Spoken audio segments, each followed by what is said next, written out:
Tencent adalah salah satu MNC terkenal di China yang berawal dari perusahaan internet dan juga instant messaging bernama QQ. Profit yang didapatkan oleh Tencent sendiri mampu menguntungkan bagi perusahaannya dan juga menguntungkan bagi negara.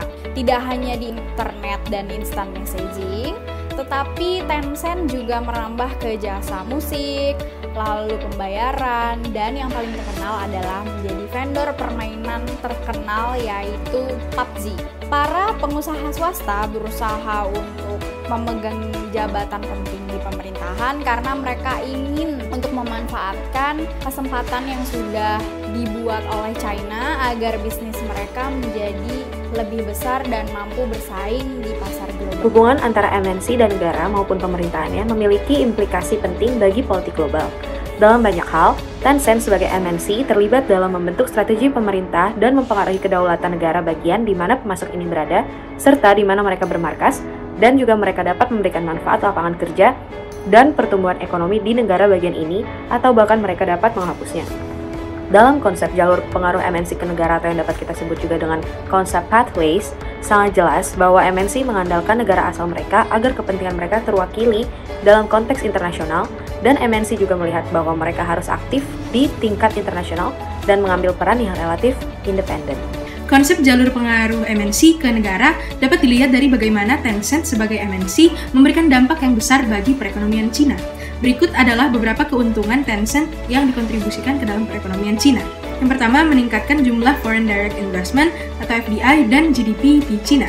Tencent membantu meningkatkan jumlah FDI di kota seperti Shenzhen dari 250 miliar dolar di tahun 1992 menjadi 497 miliar dolar di tahun 1993. Peningkatan ini terjadi saat Tencent berekspansi ke kota Shenzhen dalam proses liberasi ekonomi di Cina. Tidak hanya itu, Tencent juga meningkatkan GDP di Shenzhen yang semula hanya 1.825 dolar di tahun 1990 menjadi 8.713 dolar pada tahun 2006. Peningkatan GDP ini terus meningkat dengan rata-rata kenaikan 14% ke 20% dari tahun 1995 hingga 2006. Yang kedua, Tencent mendominasi berbagai macam industri digital yang sedang maju di Cina. Tencent dan anak-anak perusahaannya telah berdiri di posisi yang kuat di berbagai industri, di antaranya yaitu penyedia platform online terbesar dan jasa komunikasi, platform sosial, platform media, search engine, periklanan online, game online, e-commerce dan pembayaran online, research development, dan sekarang yaitu musik dan hiburan. Kontribusi-kontribusi yang dilakukan oleh Tencent ini menjadi salah satu faktor pendukung meningkatnya perekonomian dan posisi Cina di persaingan global. Kalian tahu gak sih, Tencent itu bukan cuma satu-satunya perusahaan teknologi terbesar di China, tapi ada dua lainnya yaitu Baidu dan Alibaba.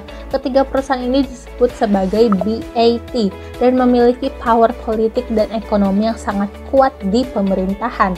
Mereka menerapkan strategi lock-in strategis atau platform convergence, di mana mereka menciptakan satu platform aja tapi di dalamnya berbagai macam service tuh ada.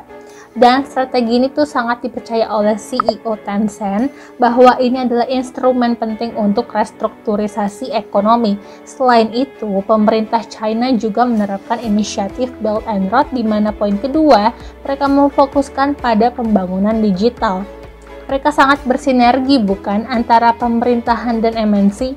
Dari penjelasan-penjelasan sebelumnya, dapat disimpulkan bahwa selain berperan sebagai penyedia layanan gaya hidup online dan juga sebagai website internet terbesar yang sering digunakan di China, Tencent juga dikenal memiliki kekuatan ekonomi dan politik yang sangat kuat dan berpengaruh, di mana Tencent sebagai MNC juga terlibat dalam membentuk strategi pemerintah dan mempengaruhi kedaulatan negara bagian di mana pemasok ini berada, dan bahkan dapat berpengaruh terhadap pemanfaatan lapangan kerja dan pertumbuhan ekonomi di negara bagian ini, atau bahkan dapat memberikan timbal balik yang sebaliknya.